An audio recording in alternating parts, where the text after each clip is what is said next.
Melitene, Abril 11 ng taong 303 AD. Taglay pa rin ng umaga ang lamig ng gabi habang umaalingaw-ngaw ang mga yabag sa pasilyong bato. Mabibigat at kalkulado ang mga ito, ang uri ng mga hakbang na nagpapahayag na may magbabago. Bumukas ang pinto sa pangunahing bulwagan, kasabay ng isang tuyong tunog. At pumasok ang kulay abong liwanag ng bukang liwayway, kasama ang 4 na lalaking nakasuot ng mga kulay ng kapangyarihan ng imperyo. Maitim na pula at luma ng ginto. Sa gitna ng silid, nakatayo ang commander. Hindi siya gumalaw nang marinig niya ang mga yabag. Hindi siya umatras nang bumukas ang pinto. Nakatayo siya roon, ang mga kamay ay nakakuyom sa likuran. Ang kanyang malinis na baluti ay sumasalamin sa mahinang apoy ng mga sulo sa dingding.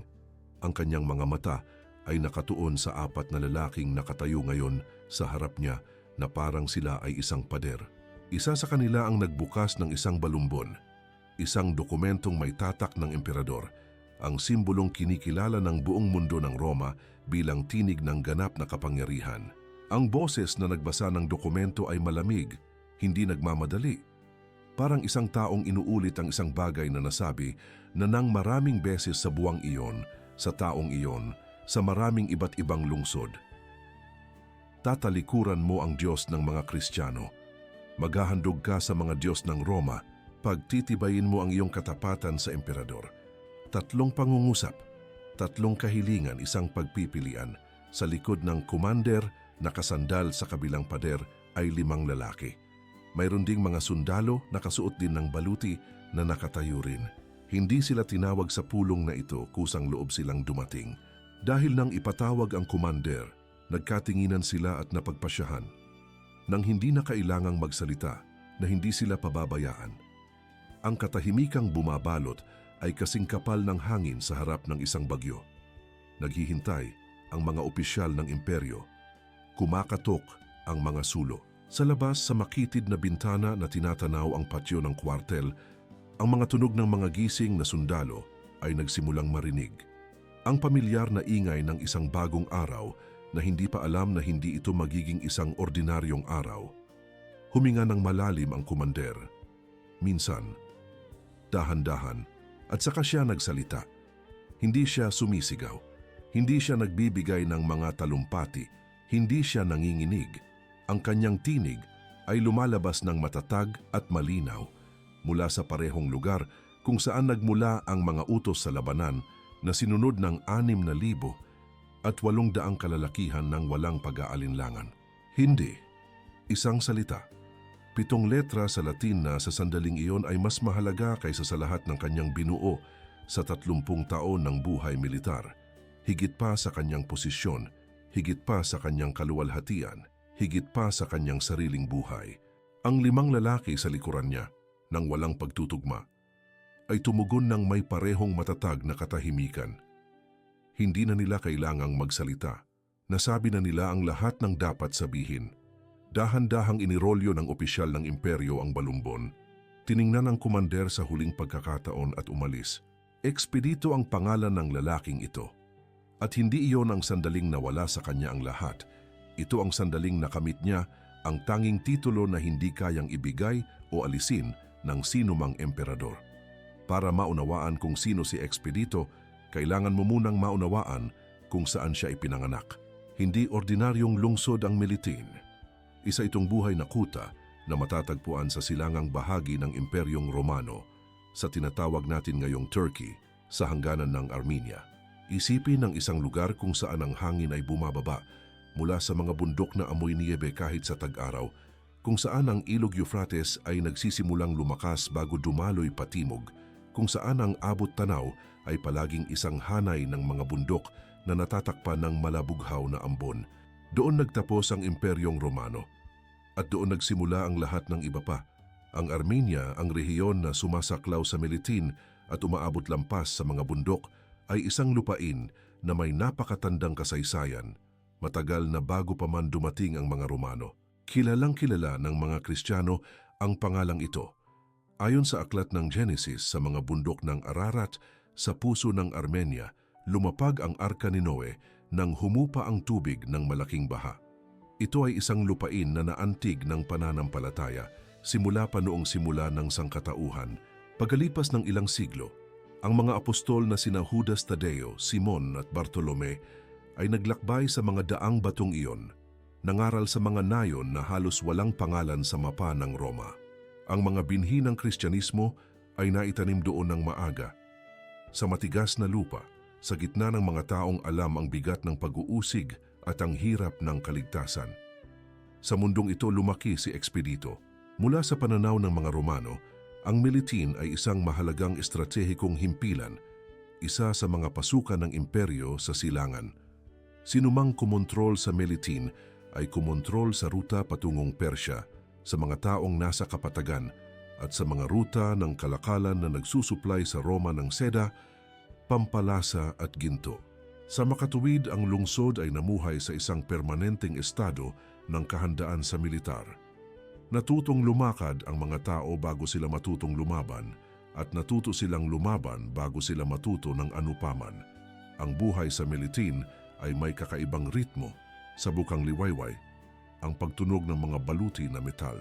Sa tanghali, ang amoy ng tinapay na inihurno at pinatuyo sa araw na katad.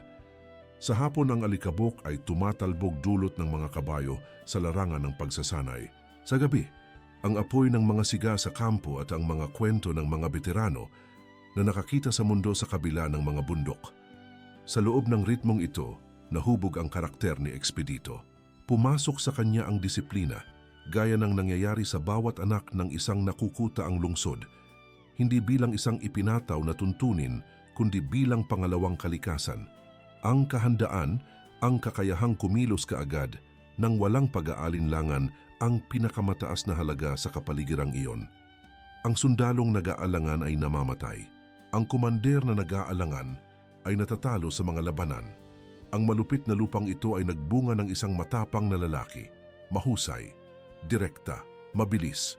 Ang mga Romano, na may ugali ng pagbibigay ng mga palayaw na naglalarawan sa karakter ng isang tao, ay tinawag ang lalaking ito na Expedito, na sa Latin ay nangangahulugang ganoon nga. Isang taong kumikilos ng walang pagkaantala, ng walang hadlang, ng walang pagpapaliban. Hindi pa niya alam na balang araw, ang pangalang ito ay maglalarawan hindi lamang kung paano siya lumaban, kundi kung paano niya minahal ang Diyos. Ang pagkamit ng pamumuno sa isang lehiyong Romano ay hindi usapin ng swerte o ugnayan ng pamilya. Ito ay isang bagay ng pagpapatunay, taon-taon, labanan pagkatapos ng labanan, na walang ibang tao ang makakagawa ng trabaho ng mas mahusay.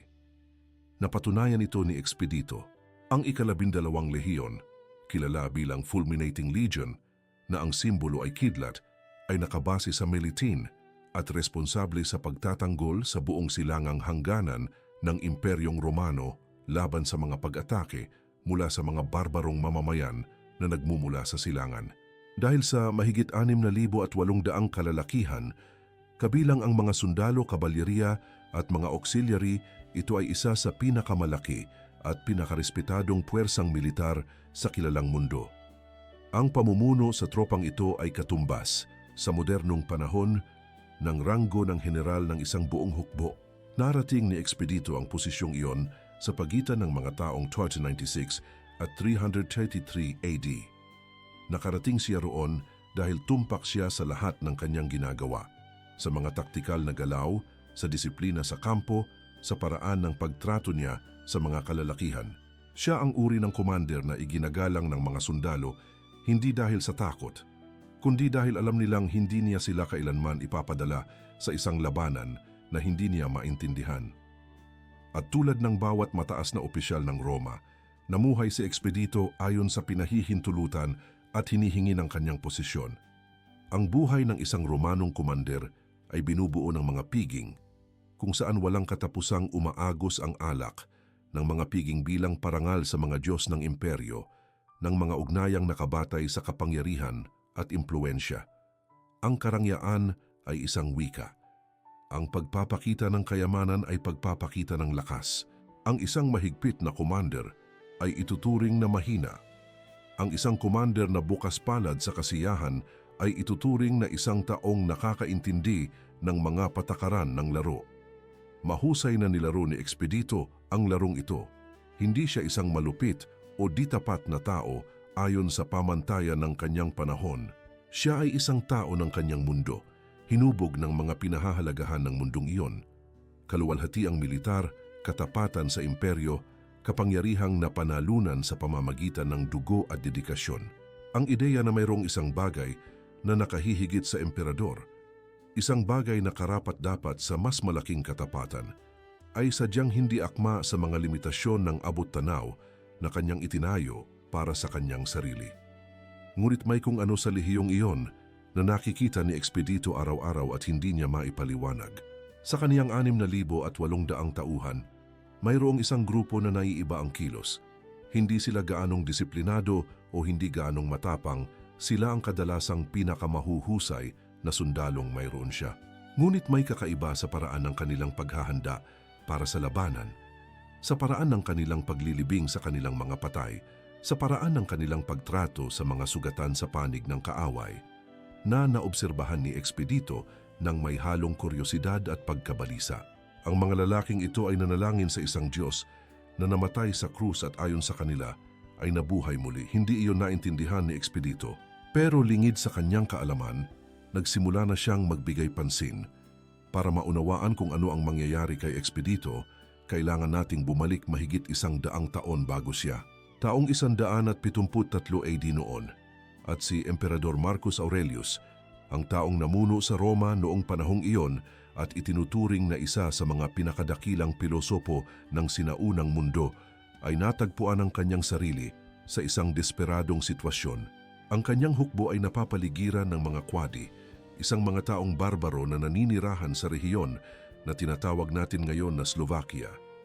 Napakainit ng tag-araw, naubusan na ng mga panustos, at ang pinakakailangan ay tubig. Ang mga sundalo, pagod at uhaw, ay tumingin sa abot-tanaw at walang makitang daan palabas. Noon nangyari ang isang bagay na hindi kailanman nakalimutan ng sino man sa mga naroroon. Kabilang sa mga sundalo sa hukbo ni Marcus Aurelius ay isang buong tropa na karamihan ay binubuo ng mga Kristiyano, ang ika-12 lehiyon na nakabase sa Miletin. Ang mga sundalong ito ay lumayo sa larangan, lumuhod sa tuyong lupa at nagsimulang manalangin.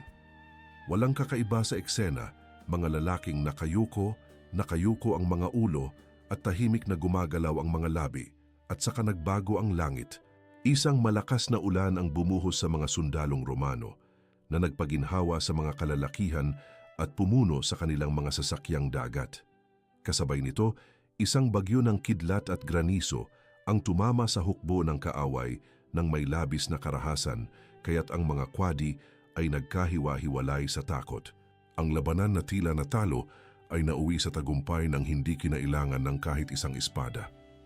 Labis na humanga si Marcus Aurelius, kaya binigyan niya ang tropang iyon ng espesyal na palayaw, fulminating, na nangangahulugang ang nagdadala ng kidlat. Ang pangyayari ay naitala sa mga sangguniang Romano at Kristiyano, kabilang ang mga sulating na ingatan ng historiador na si Eusebius ng Caesarea, isa sa mga unang dakilang mananalaysay ng simbahan. Iniutos pa nga ng Senado ng Roma na magtayo ng isang haligi bilang parangal sa gawaing ito, bagamat iniuugnay ng bawat panig ang himala sa iba't ibang Diyos. Ito ang lehiyon na pinamumunuan ni Expedito. May kakilala ka ba na dumaranas ng sitwasyon na tila walang pag-asa? Minsan ang solusyon ay nagmumula sa hindi mo inaasahan. Ngunit ang kwento ng pananampalataya sa pangkat na iyon ay hindi natapos sa himala ng ulan. Pagkalipas ng 110 taon, sa taong 173, isang sundalo mula sa ika-12 lehiyon na nagngangalang Poleuctus ipinanganak sa Miletin, ang inaresto dahil sa pagtangging itanggi ang kanyang pananampalatayang Kristiyano. Sa harap ng mga nagtatanong sa kanya, hindi umatras si Poleuctus. Ibinigay niya ang kanyang buhay para kay Kristo nang may parehong katahimikan, na gaya ng kung paano niya tinupad ang isang utos sa labanan. Ang kanyang pangalan ay nanatili sa alaala ng pangkat na iyon na parang isang tahimik na kayamanan. Pumasok si Expedito bilang commander ng isang lehiyon na nakasaksi sa mahimalang pagbagsak ng ulan mula sa langit. Nagbunga iyon ng isang martir. Nagdala iyon sa kasaysayan nito ng alaala ng mga taong naniniwala sa isang bagay na higit pa sa kaluwalhatian ng Roma. Ang binhi ay itinanim ng malalim sa lupa ng tropang iyon. Hindi pa alam ni Expedito na malapit na siyang anihin. May mga taong dumarating sa punto ng kanilang buhay na tumitigil sila sa pagtingin at nagsisimulang mag-obserba. Hindi nagbago ang bagay. Ang pananaw ang siyang naiiba. Para kay Expedito, dumating ang sandaling iyon sa isang ordinaryong umaga ng pagpapatrolya. Bago magbukang liwayway, madilim pa ang langit sa ibabaw ng mga bundok nang umalis ang grupo ng mga sundalo sa kuwartel patungo sa silangang hangganan. Nanunuot ang lamig sa kanilang mga daliri sa kanilang mga guwantes na katad, at ang hininga ng mga kabayo ay bumuo ng mga puting ulap sa tahimik na hangin. Ito ay isang regular na paglabas, pagmamasid, pagsuri sa mga posisyon, ang di nakikitang gawain na sumusuporta sa buong imperyo. Nasa kalagitnaan na ng pormasyon si Expedito nang mapagtanto niyang huminto na ang mga lalaking nasa harap niya. Hindi ito isang babalang paghinto, walang senyalis ng panganib. Ito ay isang kusang loob at tahimik na paghinto. 3 Kristiyanong sundalo mula sa tropa ang bumaba sa kanilang kabayo at lumuhod sa nagyayelong kalsada. Nakayuko ang mga ulo at gumagalaw ang mga labi sa panalangin bago umalis para sa gawain sa araw na iyon. 2 pang mga ngabayo ang naghihintay ng may pagkaiinip na parang natural lang ang paghasa ng espada. Pinagmasdan sila ni Expedito ng matagal bago sininyasan silang magpatuloy. Wala siyang sinabi, pero hindi niya nakalimutan. Sa mga sumunod na linggo, napansin niya ang mga bagay na laging nasa harap niya. Ang mga Kristiyanong sundalo ng lehiyon ay may dalang isang bagay na hindi niya mapangalanan. Hindi ito kawalan ng takot. Nakita na niya ang mga lalaking ito sa mga labanan at lumaban sila ng kasing tapang ng iba. Ito ay ibang-iba sa takot. Para bang alam nila, kahit sa pinakamahirap na sitwasyon, na hindi sila nag-iisa. May isang matandang sundalo na nagngangalang Hermogenes na sinimulang obserbahan ni Expedito ng may partikular na atensyon. Ang mukha ni Hermogenes ay puno ng mga dekada ng kampanya. Ang kanyang mga kamay ay nangangaliskis dahil sa paghawak ng mga kalasag at sibat, at taglay niya ang katahimikan sa kanyang mga titig na tila hindi angkop para sa kanyang propesyon.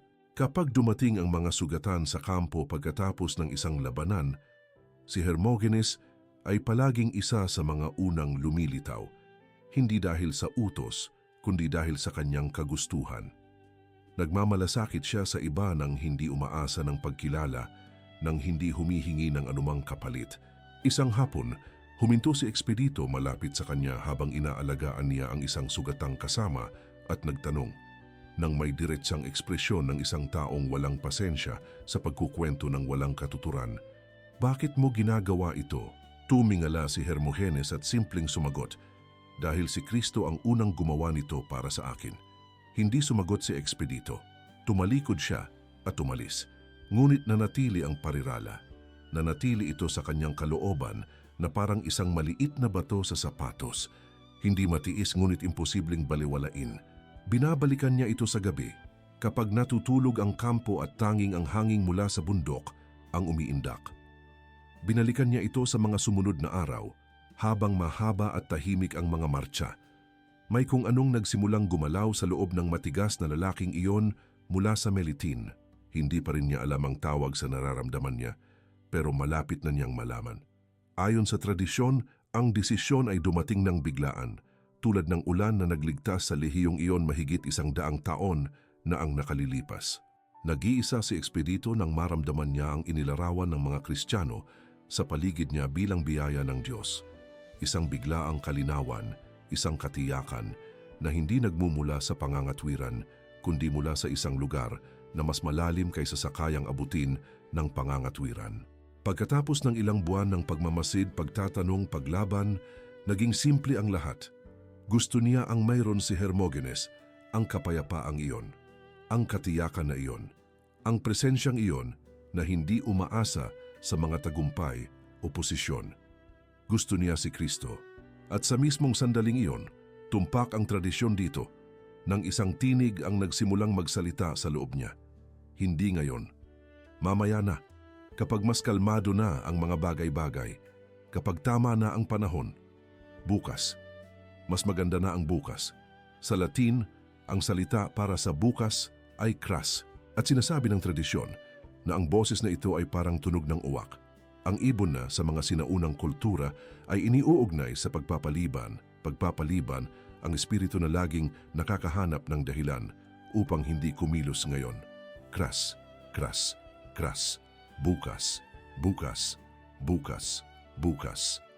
Nakilala ni Expedito ang boses na iyon. Ito rin ang boses na ilang buwan na niyang nilalabanan sa loob ng kanyang sarili. Ang boses ng ginhawa, ng pag-aalinlangan, ng paano kung. At taglay ang parehong likas na ugali ng isang kumander na nagdala sa kanya sa pinakamataas na ranggo sa tropang iyon. Gumawa siya ng desisyon. Tinapakan niya ang uwak. Sumigaw siya. Sa loob-loob niya taglay ang lahat ng kanyang paniniwala. Hodi, ngayon. Hindi bukas. Hindi kapag perpekto na ang mga kondisyon. Hindi kapag nabawasan na ang panganib. Ngayon. Nagbalik loob si Expedito sa Kristyanismo ng araw ding iyon. At agad niyang sinimulang ipahayag ang kanyang pananampalataya sa mga lalaking kanyang pinamumunuan. Dahil ganoon niya ginawa ang lahat nang walang pag-aalinlangan, Ilang sundalo ng ika-12 lehiyon na naantig ng sariling patutuo ng commander ay nagbalik loob din. Narito ang isang bagay na dapat unawain. Itinuro ng simbahang Katoliko sa loob ng maraming siglo na ang oras ng pagbabalik loob, paghingi ng tawad at pagkilos para sa kabutihan ay hindi kailanman bukas. Ito ay palaging ngayon. Hindi ito isang tuntunin na inimbento ng mga teologo sa mga saradong silid.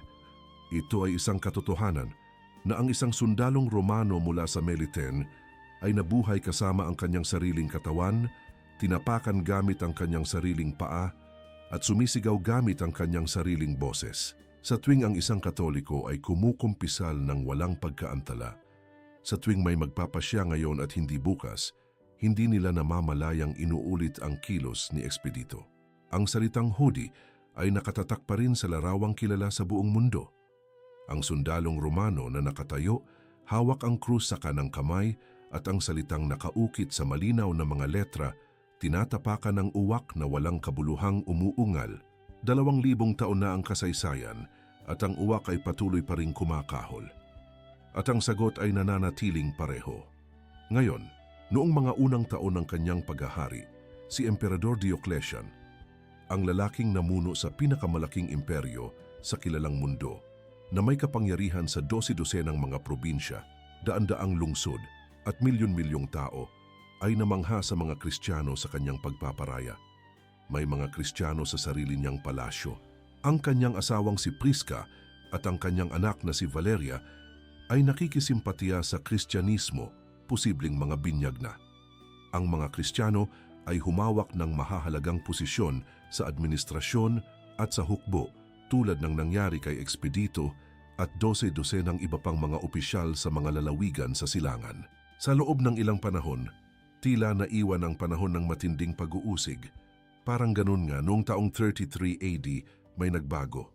Itinuturo ng mga historiador ang lumalaking impluensya ni Galerius. Ang manugang ni Diocletian na responsable sa silangang mga lalawigan ng imperyo, isang lalaking nakakita sa Kristyanismo hindi bilang isang relihiyon, kundi bilang isang banta sa politika. Para kay Galerius, ang isang sundalong inuna ang katapatan kay Kristo kaysa sa katapatan sa emperador ay isang sundalong hindi mapagkakatiwalaan. Sumuko si Diocletian sa panggigipit. Noong Pebrero ng taong 332, inilabas ang mga unang atas, mga utos ng imperyo na may bigat ng ganap na batas. Ang mga ito ay direkta at malupit na mga utos. Ang mga simbahan ay sisirain, ang mga sagradong aklat ay susunugin, ang mga Kristiyanong pagtitipon ay ipagbabawal. Ang bawat Kristiyanong nasa posisyon ng autoridad, militar, sibil o administratibo, ay obligadong maghain ng pampublikong sakripisyo sa mga Diyos ng Roma bilang patunay ng katapatan sa emperador. Ang sinumang tumanggi ay mawawalan ng trabaho. Ang sinumang magpupumilit na tumanggi ay magbabayad gamit ang kanilang kalayaan. Ang sinumang magpupumilit ay magbabayad gamit ang kanilang buhay. Ang masakit na ironya ay kitang-kita sa sinumang nakinig. Ang mismong emperador na lumagda sa mga atas na ito ay may asawa at anak na babae sa kanyang palasyo na nanalangin sa parehong Diyos na ngayon ay iniutos niyang tanggihan. Itinala ng kasaysayan na sina Prisca at Valeria ay napilitang maghandog ng mga paganong sakripisyo sa publiko bilang patunay na ang pamilya ng imperyo ay higit sa anumang pananampalataya. Mayroong isang bagay na lubhang nakakabagabag sa sandaling iyon. Kapag nagpasya ang mga nasa kapangyarihan na ang pananampalataya ay isang kaaway, sinisimulan nila sa pamamagitan ng pag-atake sa mga pinakamalapit sa kanila. Dumating ang mga utos ng sunod-sunod sa mga probinsya. Una sa mas malalaking lungsod, pagkatapos ay sa mga himpilan ng militar sa mga hangganan. Ang tag-araw ng 123 ay isang panahon ng sapilitang pagpili sa buong imperyo. Ang mga obispo ay inaresto. Ang mga komunidad ay naghiwa-hiwalay. Ang mga sundalong Kristiyano ay isa-isang ipinatawag sa harap ng kanilang mga nakatataas at hinimok na magpakita ng katapatan sa emperador. Ilang tao ngayon ang nahaharap sa katulad na pressure, ang pagtanggi sa kanilang pinaniniwalaan upang mapanatili ang kanilang itinayo. Ang kwento ni Expedito ay nangungusap din sa kanila. Sa Militen, maagang dumating ang taglamig ng taong iyon. Bumuhos ang hangin mula sa mga bundok na may kakaibang lamig at alam ng bawat Kristiyano sa nakukutaang lungsod na iyon na ang paparating na bagyo ay hindi niyebe. Panahon ng bakal. Formal na dumating ang patawag sa kwartel ng Militine ilang araw bago ang Abril 19. Isang mensahero ng imperyo ang naghatid ng dokumento ayon sa karaniwang protokol, tinatakan, nilagyan ng petsa at naka-address sa kumander ng ika-12 lehiyon. Ang nilalaman ay kapareho ng nakarating sa 12 ng iba pang mga kumander sa buong imperyo noong mga nakaraang linggo. Ang wika ay tumpak kaya walang puwang para sa interpretasyon. Nagtakda ng petsa, isang pagpipilian ang ibinigay. Isang sagot lamang ang tinanggap. Binasa ni Expedito ang dokumento, tiniklop niya ito. Inilagay niya ito sa mesang bato sa kanyang opisina at nanatiling tahimik siya ng matagal. Nang mga sumunod na araw, 5 lalaki ang sumulpot sa kanyang pintuan, isa-isa nang walang sino mang tumawag sa kanila. 5 kasama na nakatanggap ng parehong tawag, na parehong bilang ng mga araw ang binilang at parehong konklusyon ang dumating. Si Hermogenes ang una, ang sundalong may pilat na ilang buwan na ang nakalilipas, ay sumagot sa simpleng tanong na iyon gamit ang isang pariralang hindi malilimutan ni Expedito. Pagkatapos ay dumating si Caius, isang bata at mapupungay na opisyal na nagbalik loob, matapos marinig si Expedito na nagsasalita tungkol kay Kristo. Si Aristonus na naglingkod sa lehiyong iyon ng mahigit 20 taon at kilala ang mga bato ni Melitan, tulad ng pagkakakilala niya sa sarili niyang mukha. Si Rufus ang anak ng isang veterano na may asawa at 2 maliliit na anak na naghihintay sa isang nayon na 2 araw ang layo. At si Galatians ang pinakamatanda sa 6 na lumahok sa mas maraming labanan kaysa sa mabilang niya at tumingin sa kamatayan ng may katahimikan ng isang taong maraming beses na itong naharap mula sa malayo. 6 na lalaki. 6 na magkakaibang kwento. Iisa ang pagpipilian. Ang mawawala sa kanila sa pagtanggi ay konkreto at napakalaki. Ang kanilang posisyon, proteksyon ng imperyo, mga ari-arian, seguridad ng pamilya at ang kanilang buhay. Hindi ito mga abstraksyon. Ito ay mga realidad na alam nila. Mga realidad na kanilang binuo sa loob ng maraming taon ng dedikasyon at sakripisyo. Gayunpaman, sa mga araw na lumipas sa pagitan ng pagpapatawag at ng itinakdang petsa, wala ni isa sa 6 ang nagatubili. Walang sapilitang kabayanihan noong mga panahong iyon. Mayroong mas simple at mas malalim na bagay, ang katiyakan na ang pagtalikod kay Kristo ay pagtalikod sa tanging bagay na nagbigay ng tunay na kahulugan sa kanilang buhay. Gumugol si Expedito ng mga dekada sa pagiging mahusay, makapangyarihan at iginagalang, at napagpasyahan niya taglay ang malinaw na pananaw ng isang taong laging marunong gumawa ng mga desisyon na wala sa mga iyon ang malapit sa kanyang natuklasan noong una niyang sinabing Hodi. Hindi niya pinili ang kamatayan. Pinili kong huwag ipaglaban ang buhay. Noong gabi bago ang Abril 19, ang 6 na lalaki ay sama-samang nanalangin sa kwartel ng Meliten. Mababa ang kanilang mga boses at matatag ang kanilang mga puso, habang ang hangin mula sa bundok ay malakas na lumalakas sa labas gaya ng dati. Walang pakialam sa kung ano ang desisyon ng mga tao. Walang pakialam sa maliit at napakalaking laki ng mga pagpiling nagpapabago sa mundo. Dumating ang Abril 19 ng taong 303 na may malamig na umaga at makulimlim na kalangitan sa ibabaw ng Meliten. Ang 6 na lalaki ay dinala sa harap ng mga opisyal ng imperyo sa loob ng punong himpilan. Iisang silid, iisang mga sulo, iisang bigat ng ganap na kapangyarihan ng Roma na nakakulong sa isang balumbon na may pulang tatak. Ang kahilingan ay inulit sa huling pagkakataon. Ang sagot ng bawat lalaki ay pareho, hindi.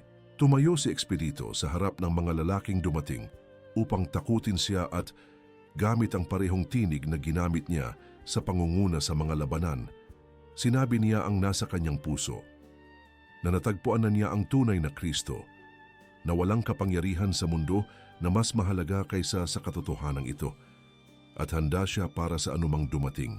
Sana Hermogenes, Caius, Aristonius, Rufo at mga taga-Galacia ay nakatayo sa kanyang tabi. Bawat isa sa kani-kanilang paraan ay nagpatotoo sa iisang pananampalataya ng may iisang katatagan. Ang mga saksing naroon sa sandaling iyon, mga sundalo, mga katulong, mga tagapaglingkod sa kuwartel, ay nakakita ng isang bagay na hindi nila inaasahang makita. Hindi takot, hindi kawalan ng pag-asa, kundi isang katahimikan na hindi kayang paliwanagin ng tao. Ang mga taong dapat sanay natakot ay nasa kapayapaan. At ang kapayapaang ito ay mas nakababahala sa mga opisyal ng imperyo kaysa sa anumang armadong paglaban. Sa araw ding iyon, Abril 17, 1323, ang 6 na lalaki ay pinatay sa ilalim ng utos ng imperyo sa Meliten. Inialay nila ang kanilang buhay para kay Kristo nang may katatagan ng mga taong gumawa ng pinakamahalagang desisyon bago pa man ang sandaling iyon. Hindi natagpuan ang bangkay ni Expedito. Tiyak na inilibing siya ng mga banal na kamay sa isang lugar na ngayon ay hindi nakilala. Isinulat ng isa sa mga unang Kristiyanong biographer na nag-aral ng kanyang kwento makalipas ang ilang siglo. Ngunit hindi nawala ang pangalan. Kabilang sa mga pinakaunang Kristiyanong manunulat na nagtala ng mga martir ng pag-uusig na iyon si Expeditus at ang kanyang 5 kasama sa listahan ng mga nagbubu ng dugo para sa pananampalataya noong Abril na iyon ni Meliten. Ang Roman Martyrology, ang opisyal na talaan ng simbahan ng mga pangalan at petsa ng mga martir na tinipon sa loob ng maraming siglo, ay pinanatili ang Abril 19 bilang araw ni Expeditus, hindi dahil sa isang dokumento ng imperyo, hindi dahil sa isang labanang na panalunan, kundi dahil 6 na lalaki ang nagsabing hindi nang inaasahan ng buong mundo na sasabihin nilang oo. Nagsimula ang kulto doon mismo, sa nakukutaang lungsod, kung saan malamig pa rin ang agos ng Euphrates at ang hangin ay bumabagsak pa rin mula sa mga bundok ng Armenia. Hindi nakalimot ang mga sundalo ng ika-12 lehiyon na nakasaksi sa sandaling iyon. Nagsalita sila sa iba, na nagsalita rin sa iba. Sinimulan ng mga Kristiyano ng Melitene na tawagin ang pangalan ni Expedito sa mga sandali na kailangan nila ng lakas ng loob na kumilos, magdesisyon at huwag ipagpaliban ang kailangang gawin. Patuloy na umalingaw-ngaw ang salitang isinigaw niya nang tapakan niya ang uwak. Ngayon, at walang ibang tao sa Melitene ang kailangang magtanong kung ano ang ibig niyang sabihin. Mula sa Armenia, naglakbay ang pangalan ni Expedito. Hindi sa mga opisyal na dokumento o mga proklamasyon ng imperyo. Naglakbay ito sa paraang laging naglakbay ang pananampalataya noong mga unang siglo. Sa pamamagitan ng salita ng bibig mula sa isang lungsod patungo sa isa pa, dala ng mga mangangalakal, ng mga sundalong nagpalit ng pwesto, ng mga peregrino na dumaan sa Meliten at nakarinig ng kwento ng komander na iyon na pumili kay Kristo ng walang pag-aalinlangan. Noong ika-8 siglo, mahigit 400 taon matapos ang kanyang pagkamartir, May mga Kristiyanong komunidad sa Germania at Sicily na ipinagdiwang na ang pangalan ni Expeditus at tinatawag siya sa mga oras ng agarang pangangailangan. May isang bagay sa kwentong iyon na umalingaw-ngaw sa isang partikular na paraan. Hindi lamang ito kwento ng isang martir, napakaraming martir. Ito ay kwento ng isang lalaking nagwagi sa pinakamalaking panloob na labanan na umiiral. Ang labanan laban sa pagpapaliban, laban sa kras, laban sa tinig, na laging nagsasabing hindi pa dumarating ang tamang sandali. Noong 1781, idiniklara ng lungsod ng Asiriale sa Sicily, isang lungsod sa baybayin na tinatanaw ang dagat Mediteraneo na may anino ng bundok Etna sa likuran, ang Expedito bilang opisyal nitong patron. Mula roon ang debosyon ay kumalat ng may bilis na ikinagulat maging ng mga nakasaksi rito ng malapitan. Italia, Espanya, Pransya, Belgium, sa bawat bansa, sa bawat kultura. Natagpuan ng mga tao sa kwento ng Expedito ang isang salamin ng kanilang sariling mga panloob na pakikibaka. Kasama ng mga kolonista, ang pangalang Expedito ay tumawid sa karagatan at nakarating sa Amerika, sa mga lungsod ng bagong mundo, sa mga bukid, sa mga daungan, sa mga nayon. Ang imahe ng sundalong Romano na may krus at ang salitang Hodi ay nakatagpo ng mga deboto na hindi pa nakarinig ng pangalang Melitene, ngunit agad na nakilala ang uwak na iyon sa ilalim ng kanang paa ng santo. Dahil kilala ng lahat ang uwak. Alam ng lahat ang boses na pumuputok sa loob natin kapag nahaharap sa isang mahirap na pagpili. Mamaya. Maya-maya. Kapag may mas maraming oras, kapag mas mababa ang panganib, kapag perpekto ang mga kondisyon. Pagbagsak. Pagbagsak. Pagbagsak.